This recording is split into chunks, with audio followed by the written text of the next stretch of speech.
और यहाँ पर हमारे साथ जीएस ओबराय जी हैं जो आज आप सभी देशवासियों को fundamental rights in constitution of India के बारे में बताएंगे। जी सर, बताइए। देखिए, इनिशियली पहले मैं प्रीएम्बल के बारे में बात करूंगा। जो फंडामेंटल्स है अपना कॉन्स्टिट्यूशन ऑफ इंडिया का, इसमें कुछ मूल वर्ड्स हैं, उसके ऊपर में मैं थोड़ा जिक्र करना चाहता हूं। पहला मूल वर्ड ये है सेक्युलर। सेक्युलर मतलब है, जो एक आम जनता के लिए यही डेफिनेशन होगा, हिंदू मुस्लिम सिख ईसाई हम लोग सब है भाई। बहुत सिंपल वे टू एक्सप्लेन। ये है सेक्युलर। फ्रेटर्निटी, भाई भाई, भाईचारा। Socialist economic democracy. सोशलिस्ट मतलब सोसाइटी के लिए, समाज के लिए। डेमोक्रेटिक और इकोनॉमिक आर्थिक अवस्था, समाज का आर्थिक अवस्था। और एक डेमोक्रेसी मतलब एक लोकतंत्र में जैसे एक देश को चलाना है। भारत का जो इकोनॉमी है वो एक मिक्स्ड इकोनॉमी भी नहीं है, उसका भी इंटरफेस है। क्योंकि हम लोग अगर अपना कॉन्स्टिट्यूशन ऑफ इंडिया बनाए हैं, हम लोग के फोर फादर्स ने बोला था कि सब कुछ ब्लैक एंड व्हाइट में होना चाहिए। Doctor B R. अम्बेडकर जी ने 1950 में इफेक्टिवली किया है कॉन्स्टिट्यूशन ऑफ इंडिया। बहुत कुछ बदलाव आए हैं भारत में, उसके कारण में अमेंडमेंट्स होते गए। आज के दिन में भारत का जो कॉन्स्टिट्यूशन ऑफ इंडिया है वो सबसे लेंथी माना जाता है वर्ल्ड में। कारण ये है कि हमारे फोर फादर सब कुछ ब्लैक एंड व्हाइट में चाहते थे, जिसको हम लोग फॉलो कर रहे थे। उनका तो रिटन कॉन्स्टिट्यूशन ही नहीं है, ब्रिटिश यूके का कोई रिटन कॉन्स्टिट्यूशन नहीं। अभी बात यह है कि आज भारत एक दूसरा धारा में मूव कर रहा है। ये पूरा वायलेशन है आपका लोकतंत्र। लोकतंत्र का नाम लेके लोकतंत्र के ये एम्बिट के नीचे में बहुत कुछ हो रहा है जो लोकतंत्र के विरोध हो रहा है। बाकी रह गया फंडामेंटल राइट्स। जो स्पीच एंड एक्सप्रेशन है, जो फंडामेंटल राइट स्टार्ट होता है कि लोगों का स्पीच एंड एक्सप्रेशन अलाउ किया जाए, उस पर बहुत दबाव है। लोग डर के मारे, बहुत लोग बहुत कुछ बोलना चाहते हैं पर डर के मारे नहीं बोल पाते हैं। ये पहला लोकतंत्र वायलेशन है, स्ट्रॉन्ग वायलेशन है लोकतंत्र का, स्पीच एंड एक्सप्रेशन। दूसरा है प्रॉपर्टी। बहुत लोग हैं जो आज के दिन में उनका ना उन लोग का लाइफ और प्रॉपर्टी सिक्योर्ड है, क्योंकि जुडिशरी के ऊपर में भी आंच है। अगर एक जज बोलता है कि आपको, एक सीजेआई बोल रहे हैं आपको जुडिशरी पर विश्वास रखना चाहिए। एक सुप्रीम कोर्ट जज बोल रहे जब से ये आए हैं पावर में, सब ऑर्डर्स रिवर्स होना चाहिए। पब्लिक जाए तो कहां जाए? लोग अगर अपना कोई भी ग्रीवेंस है उसको सॉर्ट आउट करने के लिए तो कोर्ट में जाए। अगर ये स्थिति है, उनको कोर्ट और जुडिशरी पर विश्वास उठ जाए।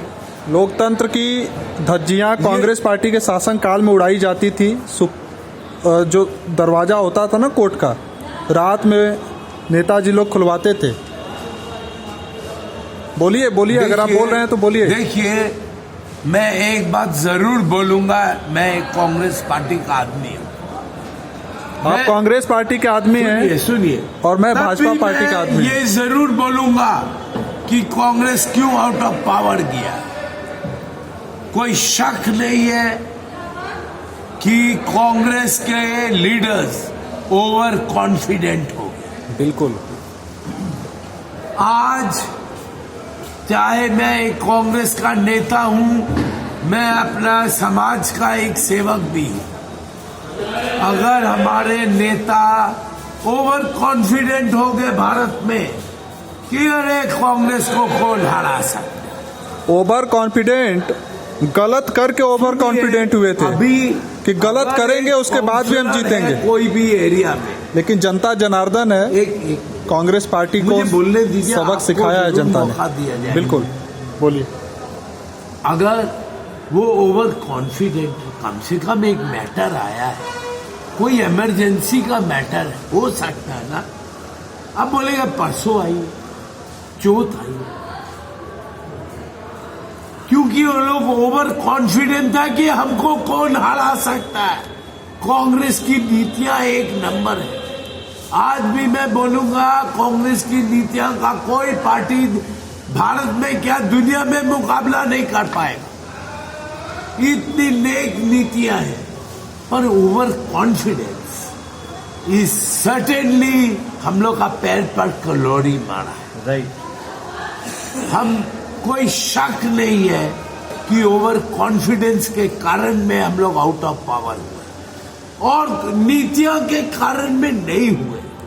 हमारी जो राजनीतियां हैं, कांग्रेस वर्किंग कमेटी है, वो बिल्कुल परफेक्ट है। हम लोग का आज भी भारत में अगर अच्छा क्वालिटी माना जाता है राजनीति में, वो कांग्रेस वर्किंग कमेटी में ही है। आउट ऑफ पावर जाने का यही मेन कारण, आउट ऑफ पावर जाने का सबसे बड़ा कारण कांग्रेस की नीतियां रही है, और 100 साल के लिए कांग्रेस पार्टी गई है देश अभी से। कांग्रेस पूरा अपना डिफीट समझ गया, क्यों डिफीट हुआ है। हम लोग अपने शूलेसेस टाइट बांध लिए हैं, अपने सॉक्स खींच लिए हैं, हम लोग बहुत चौंकने हो गए हैं। 90 के दशक में अगर आप बात कर रहे हैं कश्मीर में, जम्मू हम लोग कश्मीर, अभी कॉन्फिडेंट है कि हम लोग 2024 में गवर्नमेंट बना लेंगे, क्योंकि हम लोग अभी ओवर कॉन्फिडेंट नहीं है। जमानत जब्त होने वाली है तो 2024 में सुनिए, कांग्रेस पार्टी के। ये आप बोल सकते हैं, एक तो बहुत दिन से बोल रहे हैं 137 साल अगर ये 137 साल ये पार्टी स्टैंड हुआ है, पब्लिक उनके साथ में हमेशा थी, है और रहेगी। जागरूक नहीं थी ना, क्योंकि बीजेपी जनता 2014 के बाद जागरूक हुई है, जब इंटरनेट क्रांति, जब इंटरनेट युग हमारे देश में आया है। इंटरनेट आया है, पर ग्रासरूट लेवल भी है।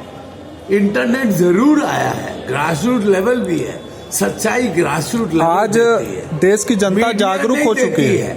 मीडिया तो नौकरी वाले हैं, हम लोग भी उनसे सहानुभूति में है। कोई नौकरी करता है तो साफ बोलते हैं ये मेरा नौकरी है, पर ये हम जरूर बोलेंगे कि आप वही बोलिए जो सच्चा है, जो फैक्ट है, ग्रासरूट लेवल को बोलिए। आप क्यों माने खिलाई पलाव दिखाते हैं लोगों को? आप जो रास्ता में है वो सच्चाई बोलिए, क्योंकि लोगों को आप मतलब राह में रखिए, बेराह मत ले जाइए। यही मेरा एक तो निवेदन है। भारतीय जनता पार्टी की जो नीतियां हैं, निवेदन है, भारतीय जनता पार्टी की जो नीतियां हैं वो देश हित में है, और देश को बहुत ही आगे बढ़ाने का कार्य भाजपा कर रही है, और हमें उम्मीद है आप भी भाजपा की नीतियों से सहमत होंगे।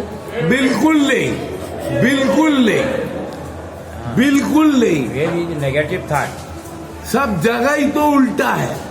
कोई भी पेपर में सब है, हम लोग प्रैक्टिकल बिलीव नहीं, प्रैक्टिकल है। यहाँ जो बैठे हैं हम लोग, 70-35 है, यहाँ जो हम लोग बैठे हैं ये सब प्रैक्टिकल है। 70-35 है सर आप ये देखो, पर आदमी जा नहीं सकता। ये लोग बोलते हैं आप ये देखिए ना, ये इनोसेंट आदमी मरवा रहे हैं। आप ये देखिए, एक मिनट, आप ये देखो, जो 1990 में वो ये बस स्टैंड का फर्श है, और जहाँ आप बैठे हैं कितनी साफ सफाई है, ये प्रैक्टिकल है, और भाजपा के शासनकाल में देखने को मिल रहा है। ये कौन सा स्टेट है? यूपी का स्टेट है। ये यूपी है जी, ये योगी जी का स्टेट है। बिल्कुल। आप बगल वाले हरियाणा स्टेट में जाइए, आप बीजेपी तो हरियाणा में कक्कर जी का स्टेट देखिए, आप बुरा हालत में है, बुरा हालत। आप योगी जी के समर्थन में आए? योगी जी एक योगी है, वो एक समाज के बड़े सेवक है, उनके सामने कौन नहीं रहेंगे। बिल्कुल। बीजेपी, ये भाई साहब सेंट्रल गवर्नमेंट के खिलाफ हैं उनका तो मोदी जी से भी तो ताकत, और उत्तर प्रदेश की सरकार से खुश हैं योगी जी की। मोदी जी का जो लोगों ने योगी जी के अगेंस्ट में एक सीएम कैंडिडेट दिया, मैंने भी विरोध किया। दिल्ली का बात है, योगी जी की नीतियां सही हैं उत्तर प्रदेश के लिए जो योगी जी काम कर रहे हैं? योगी जी तो पूरा जो राजनीति कर रहे हैं तो पूरा कांग्रेस राजनीति, बहुत सही है। ये तो पूरा कांग्रेस। ये भाई साहब योगी जी के बहुत बड़े प्रशंसक हैं बीजेपी का। वाह, सिर्फ टैग है बीजेपी का, राजनीति कांग्रेस। एक बार बोलिए जय श्री राम। हम उनको घड़ी घड़ी दिल क्या आप उस पार्टी उनको अगर चाहे तो दिल लगा ले। ये योगी जी के बहुत बड़े प्रशंसक हैं। योगी जी हम लोग का साथ में। क्या आप चाहते हैं योगी जी देश के प्रधानमंत्री बने? नहीं, इस कार्य क्या आप चाहते हैं राहुल गांधी जी देश के प्रधानमंत्री बने? जरूर। जिन्हें आलू और प्याज में अंतर नहीं पता है, क्या आप उन्हें चाहते हैं देश के प्रधानमंत्री बने? जरूर, क्योंकि उनको सोशल कॉन्ट्रैक्ट थ्योरी का समझ है, उनको सोशल कॉन्ट्रैक्ट थ्योरी का समझ है, उनको समाज का समझ है। तो आलू प्याज हैंडल करना उनका काम नहीं है, उनका समाज को हैंडल करने का है। सोशल कॉन्ट्रैक्ट थ्योरी का उनको बराबर समझ है, इसके लिए उनको शंकराचार्य जी से कंपेयर किया गया है। वो जब ये कह रहे हैं कि राहुल गांधी जी का कंपेयर शंकराचार्य जी से किया गया, मोदी जी का आप कंपेयर किससे करेंगे? राहुल गांधी जी का कंपेयर आपने शंकराचार्य जी से किया गया, योगी जी, मोदी जी और योगी जी का कंपेयर आप किससे करेंगे? मैं आ रहा हूँ पॉइंट में, मुझे एक स्टेप बाय स्टेप बोलने दीजिए। मैं अगर कंपेयर कर रहा हूँ राहुल को, मैं क्या कंपेयर किया है, लोग कंपेयर किए हैं शंकराचार्य जी से। जब वो कश्मीर में प्रवेश ले रहे हैं तो उन्होंने ये स्टेटमेंट दिया है कि मैं ये स्टेट में आ रहा हूँ, मेरे पूर्वजों का मुझे याद आ गया है। उन्होंने दूसरा स्टेटमेंट ये दिया है कि मुझे अब ये लोगों की परेशानी, पूर्वजों का याद आ गया है। पूरा सहमत। एक मिनट रोकूंगा आपको, झुका, 1 मिनट रोकूंगा सर, 1 मिनट रोकूंगा आपको। उन्होंने 2 सेंटेंसेस में जो 90 अपना पूरा सोशल कॉन्ट्रैक्ट थ्योरी समझा दिया। 90 के दशक में जो कश्मीरी हिंदू पंडितों के साथ कश्मीर में घटना घटित हुई, उस वक्त कांग्रेस पार्टी की सरकार थी देश में। उसके ऊपर आप अपने विचार प्रस्तुत कीजिए। जरूर। इन्हें आज पूर्वजों की याद आ रही है। उस टाइम में सीएम थे हमारे पार्टी के, जो अभी हमारे पार्टी को छोड़ के चले गए हैं, गुलाम नबी आजाद जी, जो हमारे पार्टी ने उनको ऑपोजिशन लीडर बनाया था भारत में। इसके लिए बनाया था कि 370 को अपोज किया जाए, इसके लिए बनाया गया था कि 35 को अपोज किया जाए, इसके लिए नहीं बनाया गया था, इसके लिए नहीं बनाया गया था।